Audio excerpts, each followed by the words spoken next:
हमारी जो गर्ल्स हैं, खास तरह से जो लड़कियां हैं, जी। जो देहात में रहती हैं, तो वहाँ उनको प्रॉपर टीचर्स नहीं है, वो एजुकेशन हासिल नहीं कर सकती है। जब तक हमारे वहाँ गाँव तक टीचर्स नहीं जाएंगी, और दूसरा ये है कि फीमेल जो देहात है वहाँ कोई भी मिडिल स्कूल नहीं है, ना हाई स्कूल है। जो लड़कियों का काफ़ी हाई स्कूल है वो दूर है, तो वो लड़कियां वहाँ जा नहीं सकती हैं, और वो प्रॉपर जो एजुकेशन उनको होनी चाहिए या जो टीचर्स की रिक्वायरमेंट है वो पूरी नहीं हो सकती है।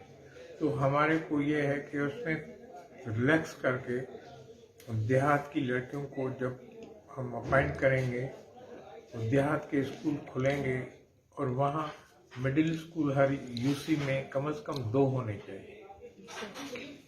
तो फिर वो एजुकेशन नहीं तो वो घर बैठे जो है ना सर्टिफिकेट मिल जाता है, तो वो जब टेस्ट आता है तो उसमें कॉम्पीट नहीं कर सकती। या जी हाँ।